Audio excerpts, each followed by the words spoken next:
All right, everybody, welcome back into another episode of Beyond the Mic with Big Country. Today I have a special guest with me, my little brother Austin.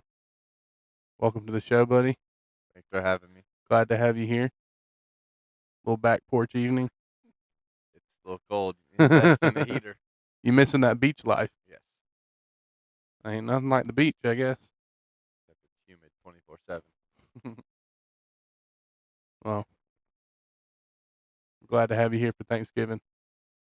I'm thankful to be here. That's a good answer. See what I did? No, excited to have my little brother here. He's one of the special things that I've been fortunate is to be the middle of my family. So I feel like I've had a great relationship with the three siblings that are before me and the three siblings after. So, really excited. I hope that I know that we and Austin will have a good time tonight. So, just wanted to talk a little bit and get to know Austin and, um, hear his journey. And he's had a unique one, and I'm really proud of him. He's now a head boys basketball coach at a high school in Panama City. So really proud of him, and he's had a heck of a journey to get there. So we're just gonna hang out a little bit, talk a little bit. It'll be a good time. Do it. He's been begging me. Y'all don't know. He's been begging me for like 6 weeks. Like, hey man, I can't wait to be on your podcast. So I told him I was like, you bring me $100 bill, we'll do it Thanksgiving. So I don't have $100 bill yet, but I will get one before he leaves. He ain't getting it. So Austin, what are you doing now? So I'm a head boys basketball coach at Dean Bozeman School in Panama City, Florida. At what? Dean Bozeman School. Oh, I didn't know it was something other than Bozeman. No, Dean Bozeman. Oh, And you don't say Dean before the Bozeman, you get in trouble. oh really? What's on y'all's jerseys? Bozeman. I didn't make the You didn't jersey make them though. though. I didn't make them. So you're good from that one. Yep. That's funny. I didn't know that. See, you learn something new every day, I guess. The Bucks. That's good. Red and blue. Red and blue and white. Yeah, USA. No gray, no black. That was told to you. Yes. Oh, interesting. Well, that's good. Obviously first year head coach. Yeah. Talk about what you were doing last year. Last year I was an assistant at Bay High School underneath Mike Memon. I learned a lot from him. The year before that, I was assistant at Jackson Prep for Zach Allison, Yeah. and learned a lot in the first year. Um, but I felt like it was time to take. Felt like it was time to take next step. Yeah. So was working at a middle school last year, and had the athletic director at Bozeman reach out to me. He's like, "Hey, I want you to interview," and so I did. And actually, on family vacation this summer, I had my interview over Zoom, and then later that day, they called and offered me the job, and I took it Happened quick. very quick.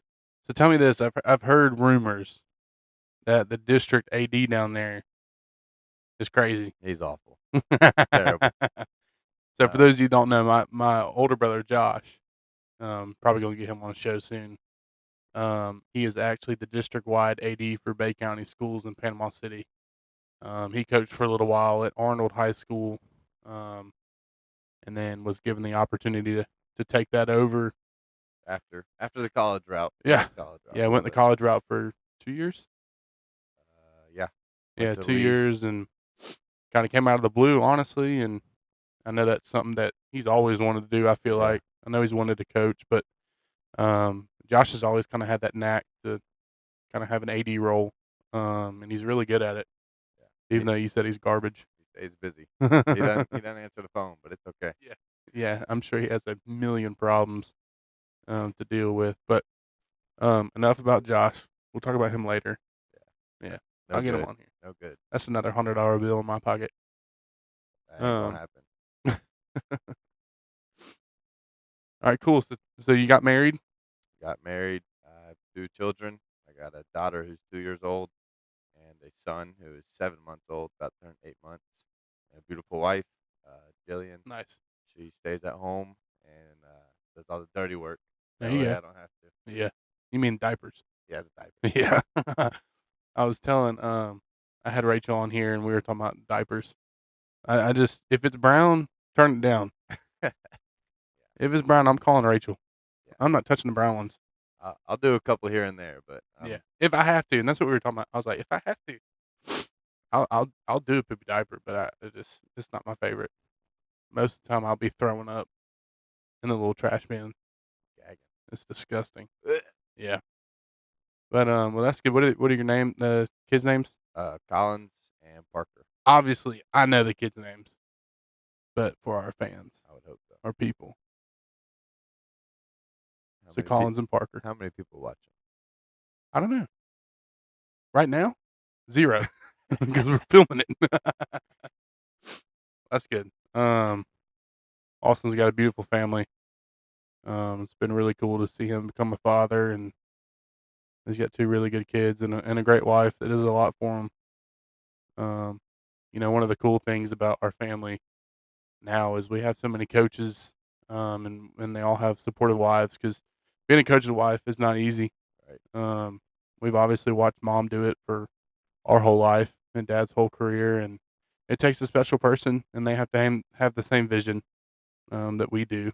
And Rachel, we were talking about that. Just all the gigs that I have, there's somebody here watching my kids while she lets me chase my dream, and Right. it's something special to have and something to be said. And I know we're all very fortunate for the spouses that we have. So, um, I want to talk about our growing up a little bit. Obviously, we have a unique situation with 7 kids in our family, and I like people to hear what that was like because not everybody has that. And I tell people all the time it was one of the greatest things in the whole world. Growing up with 7 people in our family, there was always something to do with somebody. Right. Um, just kind of talk about that. How was that growing up in a family of 7 for the baby, the Yeah, caboose? never a dull moment. Um, got picked on a lot, or I guess roughhoused a lot. Um, but now I can take anybody that wants to pick a fight, especially you. So, um, but I mean, it was fun. Like you said, never a dull moment. Always something going on, whether it be basketball, volleyball, whatever it may be. AAU, always going on family trips and stuff like that. So, um, no, like I enjoyed it, and just always having somebody to talk to. That's just the biggest thing. Always having a listening ear, especially as we got older. But like everybody's in your corner, and that's something special about our family. Yeah, Because in a lot of families, it's just not like that. Like, and I think as we get older, like we can see how other families operated, and being able to have, just a listening ear or late night talks or always you can give your own opinion to somebody else, um, and they'll listen. So it's been unique and fun. yeah, for sure. And talking on that, you're something that people may not know is me and you have a senior year in common, Yeah. where dad took a new job and a brand new school for your last year of high school. So talk about that when dad left Helena High School and went to Spain Park, and you went to a whole new world of unknown, especially going from a 5A school to a 7A school where there's a ton of more people. Or a ton of more people. I don't even know if that's A lot more a people. lot more people. Right. Uh, um, just to kind of talk on that, how much of a challenge that was, and how that was. well, like dad, obviously, um, being the man he is, he gave me the option to stay, and graduate with everybody who I went to school with since 8th grade. But at the same time, I wanted to play for dad, and I wanted to, go build a program, and which he did. And the first year was rough, um, but the friendships and the being a part of, you know, being able to turn around a program into what it has become, um, it's special. We only won 7 ball games my senior year, but my junior year, like from when he started at Helena, always had a winning record, always made postseason, and then going 30-3 my junior year, and then going to 7-23 or 7-24, whatever it was, my senior year. Obviously, that's tough. Yeah, But the life lessons I learned, just stuck with me today, and it's also helping me as a head coach today, and how I'm trying to, start a first year program, and I'm seeing all the things that I didn't see as a player, but I'm seeing it now as a coach. Yeah.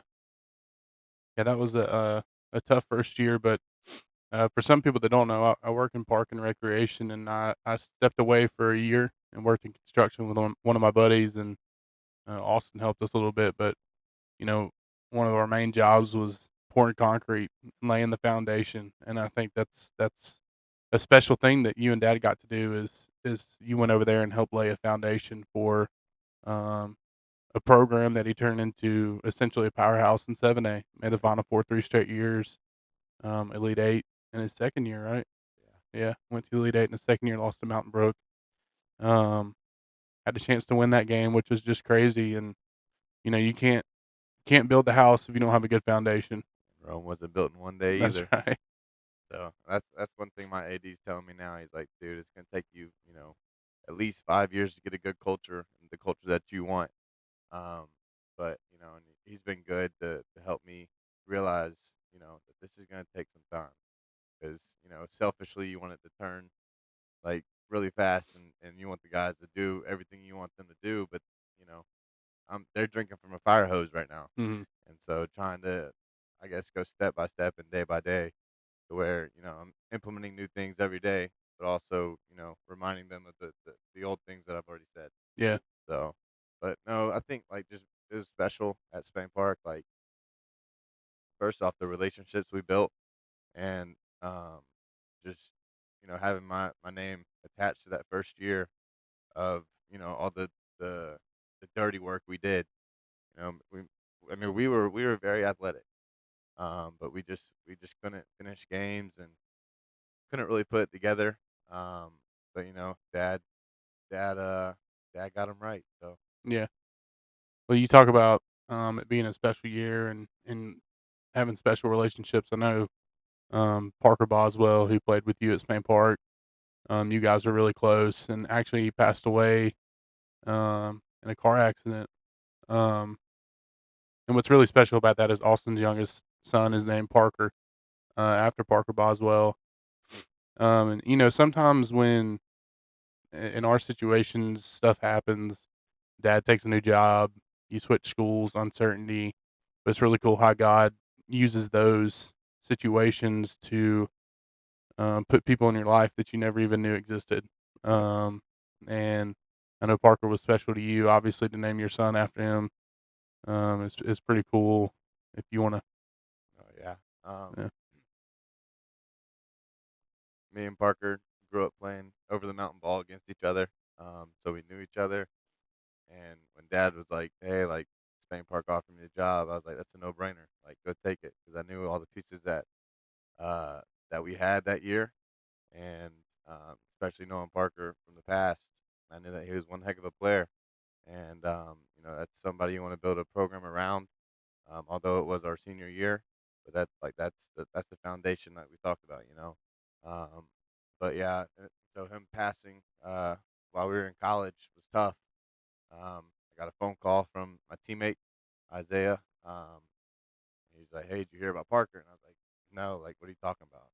He just broke the news to me. I was in the gym shooting, and I just remember like this was at like 3 o'clock. I got the call. I didn't leave the gym until like midnight. I just sat in my locker and just cried. Um, I never understood like why, which you don't ever understand why. yeah, Um, but his passing, it really like helped my faith because I mean like growing up and going to church, like it becomes a routine. yeah, Um, but once that happened, it really. I remember like just going. We went to the funeral or the visitation, and like they were playing worship music at the church, and I see his parents just standing, like they just stand up in the front row right in front of his casket, and they just start worshiping God. Why would you worship a God who took your son away? I mean, that was my thought. And, no, you're good. so that really like made me like step back and think like obviously life is short. You never know when your last breath is your last moment. So just trying to learn from that, and I remember reaching out to his parents, and after all that happened, and You're making me cry. sorry, I remember just going to his house one day with Isaiah, and we just went up and checked on his parents, like just checking in, and you can just tell they're just heartbroken, Yeah. and his dad battling cancer, and like as a parent, like I could never imagine, you Yeah. know, um, Well, that's one of the unique things now. Um, both we have more in common than I even realized. But one of my best friends passed away in a car accident too, and it's like, um, you often wonder why. Um, but these situations are more um heavy on your heart.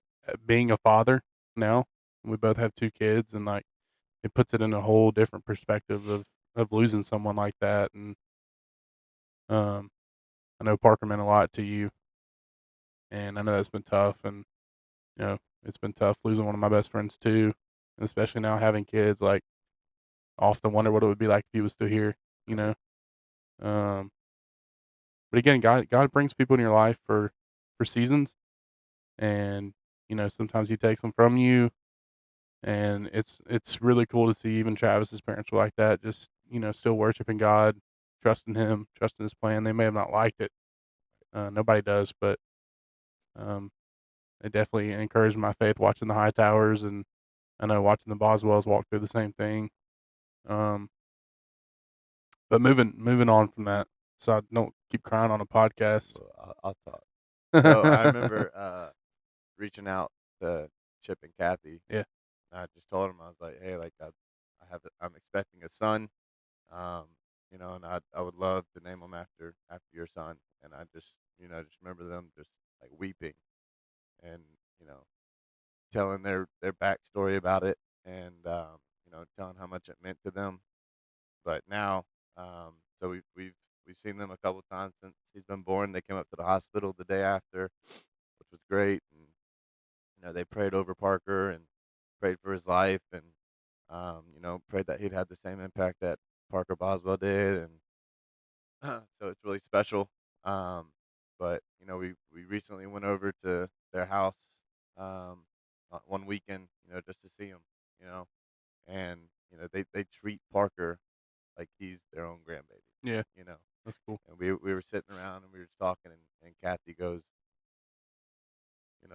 she was like, it would be, or she just said like, I wonder, you know, how you and Parker would be right now, at this stage in your life, like Parker would probably be married, have his own kids, but he's like, she said, but now I get to live that through you guys.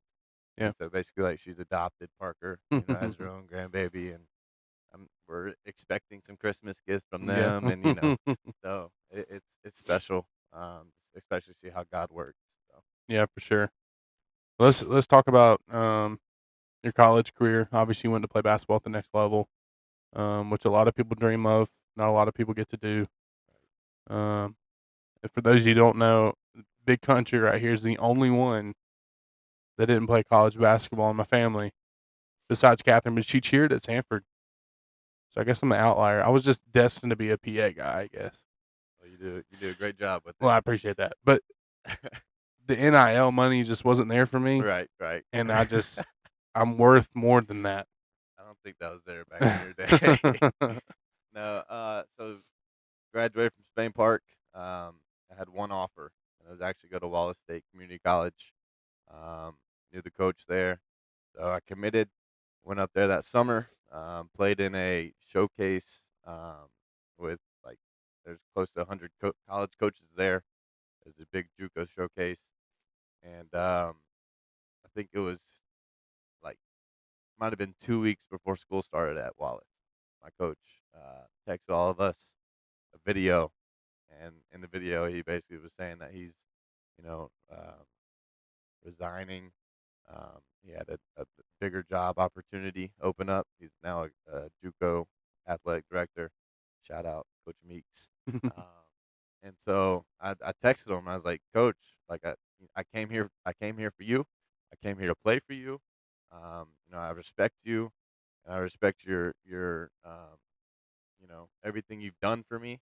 And I respect your wisdom. So I was like, Coach, what do I need to do?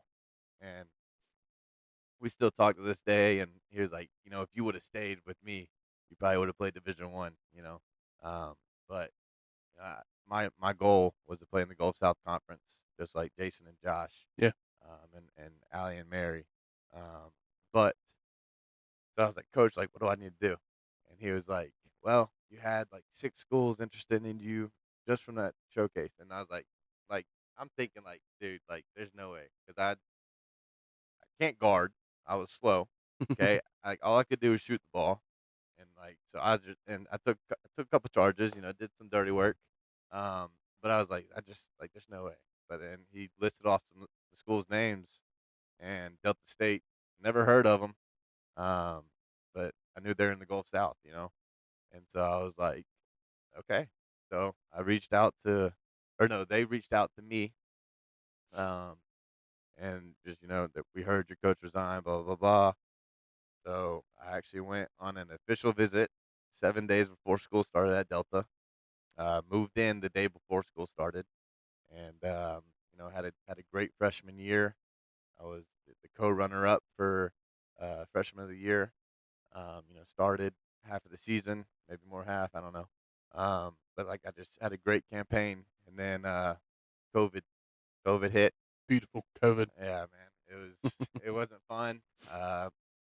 So left school early, um, and just kind of did online school for a little bit. Not the best. Well, then the next year was COVID year, where you got to social distance and Yeah. stay away and quarantine. And I'm telling you, we had a COVID test twice a week at 6 a.m. every morning, and that was one of the miserable times of my life. Like, it was awful. No, I remember. Getting up and got to go get your nose swabbed, and they're gonna pick at your brain, and Yeah. you're telling them, like, hey, that chill out, Andy, that's too far. Like, Right, right, right. relax. Yeah, I remember Um, when I was at BSC, we had to do that too, right. and I would always try to like slip Alyssa a $5 bill and be like, please don't Yeah, don't just don't say I'm pick my negative. brain, Just say man. I'm Like, negative. yeah, So, but that experience, college experience, it's great. You got to love it for sure if you're gonna do it. The grind, it never stops. Um, you know, Talking about Sarah Ashley, like me and her throughout high school, we were always working out. And every time we came home from college, always working out. Still to this day, now she's in the NBA, and she texted me this morning. She was like, "Hey, WNBA. WNBA, sorry."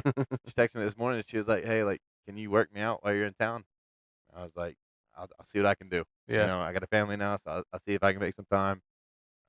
But it's just like the relationships. I still talk to a bunch of my Delta teammates, and we keep up with each other. Some of my teammates have kids. So it's always fun and exciting to see them, but also just to hear about their family. yeah, and that piggybacks on the, you know, God allows things to happen in your life that you never expected. I mean, you were fully expecting to play at Wallace Hansville, Right. and all of a sudden, Coach Meeks is going somewhere else, and God put you at Delta State, and now you still have connections with teammates to Right. this day. Right. Like it's just it's crazy how God does that, and you know, um, PC a long time ago at Pastor Chris at Church of the Highlands preached on a sermon talking about your sphere of influence, and God's going to put you in places to grow your sphere of influence, and I keep reminding myself that now that Dad's at Orange Beach. I think God just knew that somebody down there needed to know who Dad was. Right. And you at Bozeman. Sorry, what was the first name? Dean. Dean Bozeman. You at Dean Bozeman. Like you were at Bay High School, and now at Dean Bozeman, like God's just going to move you where He thinks that you're best fit, where He wants you, where He needs you. Um, but and then you played at Delta. You transferred to Montevallo. Transferred. Well, actually, before I transferred, I was home for the summer and had a Jones fracture Yeah. while I was playing pickup one day, and ever since then, I just like I got behind, you know, not getting the reps I needed. Being in a boot and in a cast and surgery and all the things that comes into it, and then having therapy. That's the hardest Yeah. part. So I'm behind in the eight ball, and I remember Coach Neighbor came up to me. He's like, "Hey man, like this is when I was in therapy. He's like, "Hey man, like I need you to hurry up and get back." So I was like, "Okay, like the team needs me. I'm gonna do what I can to get back." Yeah. So I get back. I probably now looking back at it, like I probably rushed it way too quickly. So I get back. I'm not at 100%. So I don't play that much that year. So I'm dealing with a foot injury. I'm dealing with not playing. Um, so me and Dad have a lot of conversations, and he's just saying you got to keep grinding, got to keep grinding. There's no easy No way cop out, out. Yeah, right? ain't no cop out There's from him. no, Yeah. and so eventually, I just finally have a conversation because I wasn't really seeing the court, and I knew I only had a couple years left, and with Mom being diagnosed with Parkinson's Yep. disease, I knew I wanted to be closer to home because during the 3 years that I was at Delta, I, did, I didn't have a lot of family come out to Delta, Right. but we came to UAH and Montevallo and AUM, all the games that were close. Um, so I knew like I wanted to be closer to home, Yeah. just to be around family. So into the transfer portal, which that thing is a scary thing, man. A lot of people go in and they don't come out. Yeah. But I was blessed to get a couple schools interested in me after I entered the portal. One was Emmanuel College in Franklin Springs, Georgia, and one was University of Montevallo. And obviously, Montevallo being closer, um, I chose to do that option, and there's a lot of growing through that season. A lot of not only growing but like maturing. Yeah. You know, a lot of things happen that I can't control, and so just trying to, what would Jesus do, and how like what is God trying to teach me in this life or in this lesson? Um, and so I'm I met Jillian there, which was a great thing. There you go. So I have being close to family and just being able to control what I can control. Yep. And so I got a few good things out of going to University of Mount Valley, being close to home, met my future wife, and just being able to play ball one more time. Yeah. Um, being able to go and compete and earn my minutes. Yeah. So there's that. Yeah. And then my And my career was over. yeah. And the unique thing about it is, Dad says all the time, he always tries to teach his players to be husbands and fathers one Right. day, good people, and the ball stops bouncing for everybody at some point. And, when your career came to an end, um, you had an option, big boy world, and you decided to go into coaching. What kind of led you into that path? Obviously, I know that's what our family is always a part of and what we've always been around. So, kind of talk about how that decision came about. I think obviously dad's impact on kids and like how he's been able to, just like teach kids the bigger picture, you Yeah. know.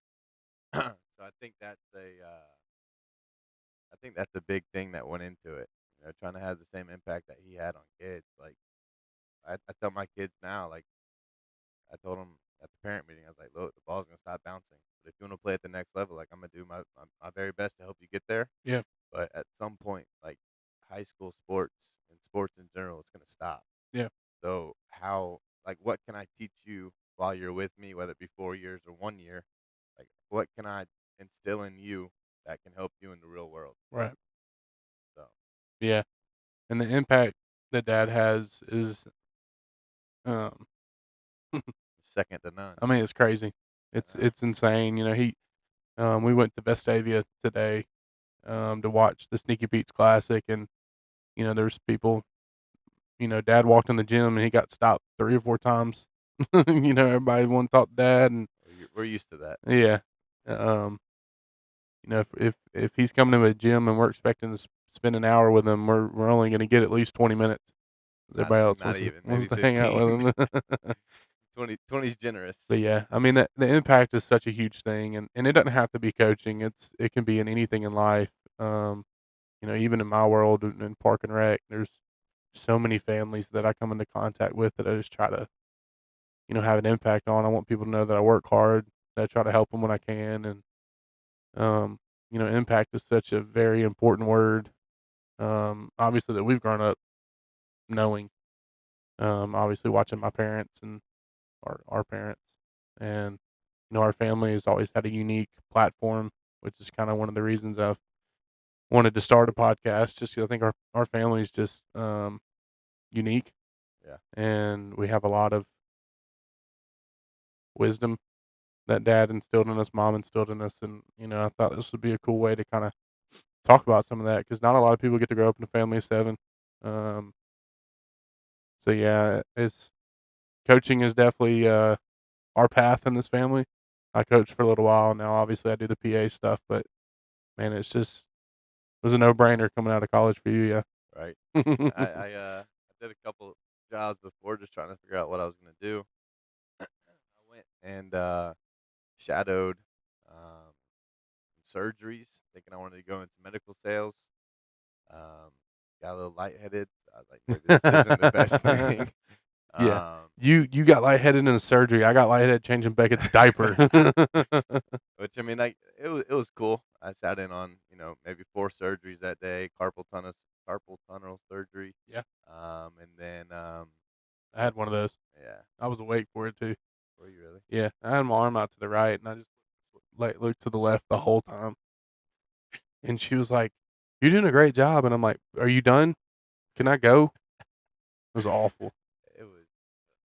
I don't know. I mean, I could see myself doing that job, but after that, then I started working some construction a little bit. That's right. That's a tough job now. It is. That's tough. Long days and a lot of driving time with me and Mhm. you. We were able to, kind of not kick it off, but catch up a little bit on Yeah. some life stuff, and then I started doing some pressure washing a little bit, trying to chase the bag. Yeah. And then luckily I had Zach Allison reach out to me over at Jackson Prep. Yeah. So I went over there for an interview and also interviewed at UMS Wright. Felt like Jackson was the best fit, so accepted that job.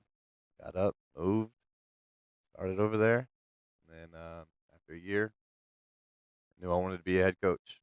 So I made the business decision to move down to Panama City, where Josh is, and he tells me there's a lot of turnover down there, which hopefully won't happen to me. Yeah. But moved down there, was an assistant for a great team, made it to the Sweet 16 first year, won a district championship, and Bozeman opened up, and Coach Mimon's like, "Coach, you gonna interview for it?" I was like, "Coach, I don't know. I don't know if I'm ready." And he's like, "Coach, go interview. You interview for it." He's like, "Have they called you yet?" I was like, "Coach, they called me yesterday." He's like, "You need to do it." Yeah. And So one of the cool things about Coach Memon is Josh actually coached with Coach Memon for a little while at yep, Mosley. was Yeah. so Which is really it's just a small world that I know Josh speaks so highly of him, and now you do. I mean, I think Mike's a great guy, yeah, he is. and that's pretty cool that y'all both got to. Has Work he ever has he work ever under him. said who his favorite assistant was between you and No, he Josh? hasn't. But I tried to get it out of him last year. I was Yeah, like, "Coach, like, who's better, like me or Josh? Like, yeah, who?" He's like, "Coach, I can't compare y'all. Y'all are two different people. Y'all did yeah, two different things." But no, I learned a lot under him. Um, and when he actually started his career at Bozeman, or he was actually at Bay as an assistant, but he got his first head job at Bozeman, yeah.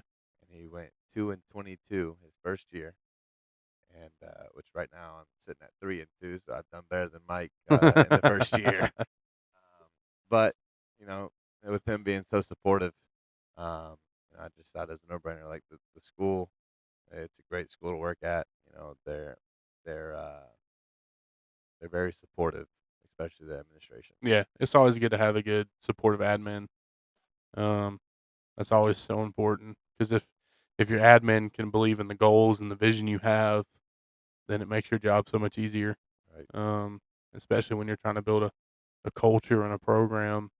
That's such a huge piece. Is your admin having the same vision and the same mindset that you have? right. Um, I remember when I got the job, I was talking to the athletic director. I was like, and he showed me the schedule, and I was like, they're not doing anything over Thanksgiving or Christmas. Like in Alabama, like everybody does stuff over the holidays, yeah, And he's like, no, like the previous coach, like he never did anything. I was like, that's changing because it's about the opportunity and the experience for the kids. yeah, So I immediately got into trying to find some tournaments. Went over to Orange Beach this past week, and we were able to compete a little bit. We went 2-1 in the tournament, and we're going to Bay High's Christmas tournament. So two tournaments, and then we got the opportunity to go play at the Birmingham Squadron, yeah. Squad up.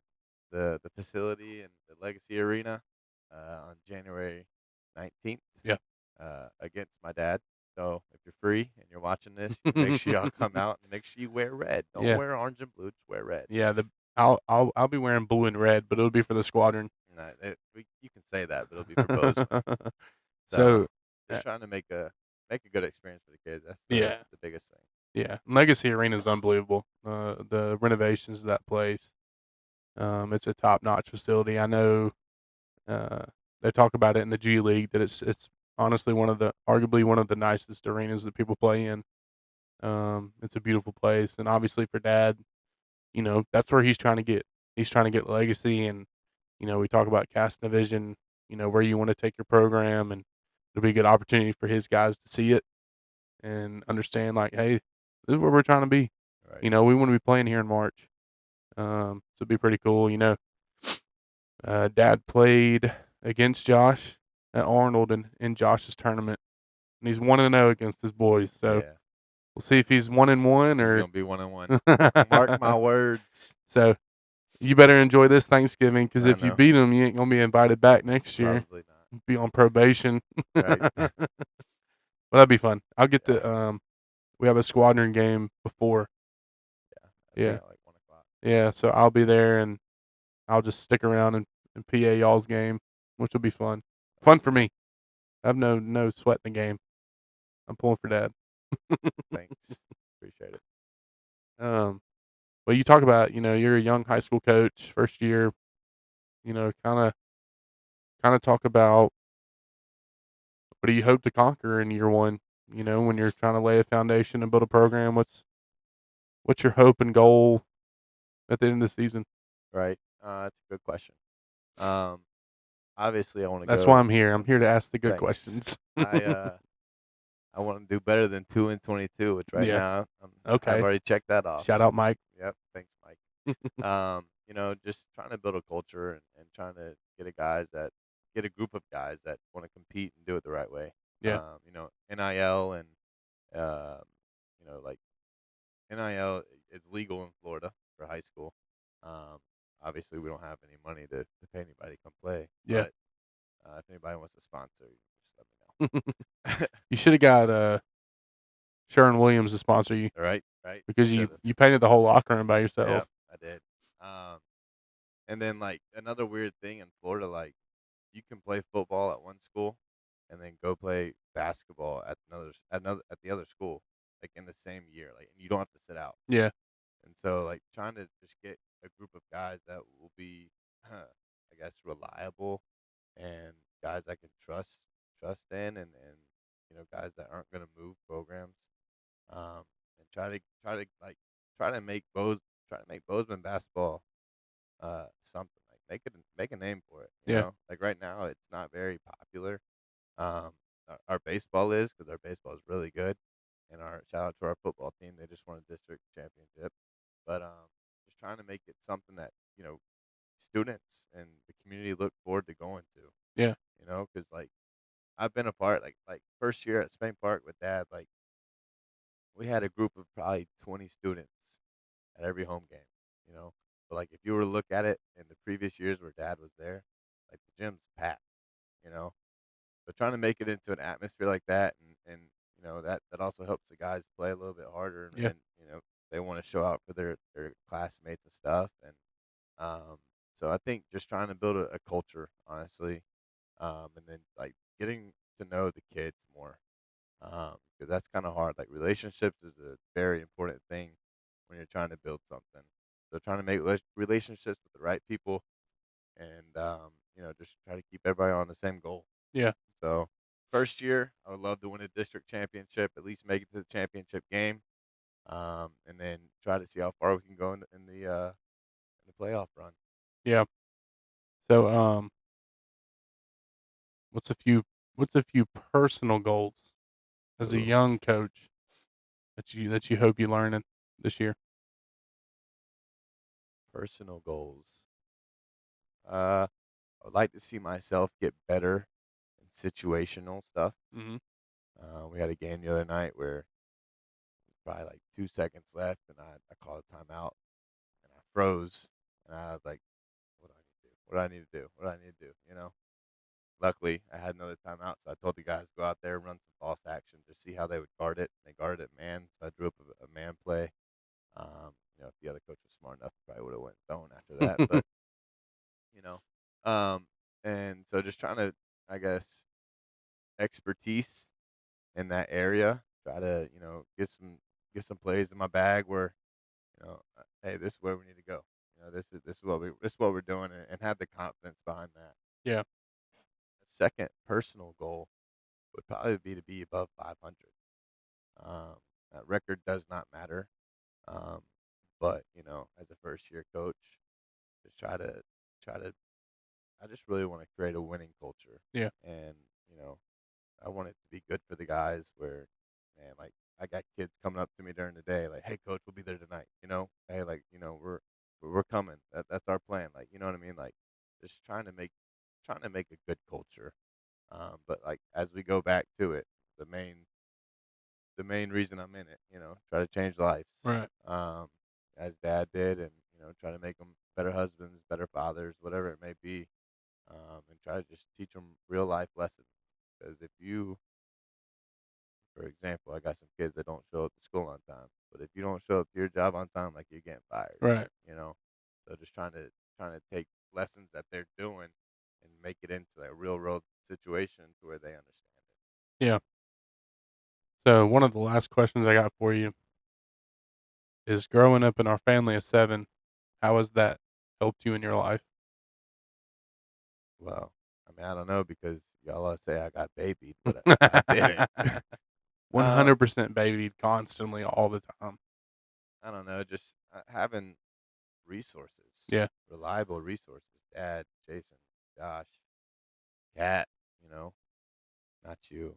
I'm just kidding. William, Allie, Mary, everybody has a basketball mind. Like, it doesn't matter how far you went and played, it, if you went to the collegiate level or not. Like you're around it. Like we got basketball on right now. Like Right. we all like study it and watch it with a different perspective. Yeah. So like just trying to pick people's brains. Previous coaches of mine. Like I've reached out to some college coaches that I had during my journey. And, had some phone calls with them and tried to see what they would do in their first year, what they would focus on. Yeah. Um, so like just trying to use all the resources I have. I think that, and being one of 7, it's to my advantage. Yeah, no doubt. I was talking to somebody today, they were like, "Man, what was it like growing up playing for your dad?" I think it was Coach Hatchett. Was it? Yeah, and he said, "How much hoops did y'all talk?" And I was like, "We talked hoops, but the only way we talked hoops at the house is if we brought it up first." Right, Like, when dad got home, it was, he's gonna be a dad. right, He's not bringing up basketball. He's not telling you what you're doing wrong. It was all, "I'm gonna be your dad, and hey, if you wanna talk about basketball, you can bring it up and we'll talk." But I thought, you know, It was one of the coolest things to me that, you know, our dad was our coach, but our dad was our dad. Right. Now, I'm gonna And piggyback off of that. Like when he got home, like he flipped the switch. yeah. You know, like I remember like my senior year or whenever throughout my high school career, like all the kids are asleep, and I go into their room, and now he's watching film. Mhm. At late at night, after he's already done his job. Um, as a dad, he was able to do coaching stuff, which Yeah. I think that's one thing I'm trying to figure out Mhm. is how to turn it off and on as good as he did because it's tough. Yeah. It is like I remember we had a bad practice and I got home and I was just upset with how our practice was. Like we weren't locked in, we're just goofing off. Like trying to change the culture, it takes a toll on you. But when you get it turned, like it's gonna be great. Mhm. But I got home and I guess I just went and sat on the couch and Jillian was like, Austin, like you're not gonna come kiss me, like tell me hey, like ask me how my day was, and like I had to realize like, okay, like I really got to do a better job of that and being Mhm. intentional, Yeah. especially with all the stuff that she does. Like she deals with two kids at home all day, and the whining and the crying and serving them, and I'm dealing with middle school and mature kids They're that probably whining and crying too. they are, but it's different. Yeah. She doesn't have an escape. Right. And so, but when I get home, like she always wants to talk because like she can't talk to 2 year old and a 7 month old. Like they can't have a fluid conversation. Right. And I that sometimes I'm just like Jillian, like you're being annoying, Mhm. But she's like Austin, like I haven't talked to anybody all day, Yeah. you know. So just trying to figure that out and how I can be better with that. Yeah. That's tough. And again, dad was one of the best, um, that I've ever seen. I mean, it was insane just to be able to shut it off and be a dad. Which speaks a lot about his character and who he is. All right, last thing, I'm gonna start asking all these people that come on the Oh podcast. gosh, You obviously know my nickname's Big Country. right? Do you know how it started? Because you drove a big truck. Big truck. Okay, Okay, so who gave it to me? Jacob. No, no, no, no. Who gave me the name? Ooh, Jason. Yeah. Okay. Ding, ding, ding. Winner. What do I get? $100. I get my Yeah. money back. Yeah, I'll give you your money back. Let's go. Yeah, no, yeah, Jason started it, and then his coaches at West Florida, teammates. I was never William. I was Jay always Big Will. Country. Yeah. Jay Will. Landward. Yeah. Big Country. So, well, I appreciate you coming on. Yep. Um, Thanks for having me. this has been cool. I'm really excited to kind of see where God takes this podcast, and I don't really expect anything from it. Just to have real, genuine conversations, and whoever wants to listen can listen. Whoever's interested. Yeah, whoever's interested. Did I say it wrong or something? Are you No, making fun of me? but I said it worse than you did. Hey, it's 10:50. It's Yeah, late at we night. out here late at night. Um, The grind. The grind never yeah, stops. the grind. That's right. No, but I appreciate you coming on. Enjoyed it. Love you. Proud of you. Um, really, really proud of you. Come a long way quickly. Not a lot of kids at your age have two kids, and you're leading a program. And 20. um, Got the job at 24, 25 now. yeah, Two kids already, and you're trying to. still a baby. I am. You've been a baby your whole life. I have my chin hair, and I shaved it a couple weeks ago, and all my middle schoolers are like, "What? You look 18? Are you 18?" I'm like, "Oh, stop." Yes, yes, I am. I'm a baby. So, but no, I'm just trying to go one day at a time. I hear that. I appreciate it, and thank you guys for tuning in. Um, One more question. what's up? Who you got January 19th? Nobody. You can't do This that. Birmingham Squadron, Okay, besides that about game, 20. who they playing? I don't even know. You just got to make sure your voice is I ready. got to make sure I have some Got, cough got drops your with cough me. drops. I don't drink that honey stuff. Everybody's like, you need to drink honey Not bad. and lemon. It's lemon. No, thank you. It's tea. It's disgusting. It's just tea. It's nasty. I'd rather be like horse and just do a terrible job than have to drink that So tea. when you drink coffee, is it black coffee or is it creamer? I put creamer in it. Or soft? Soft. You're soft. Well, I appreciate you guys tuning in. Obviously, we would definitely have Austin back on.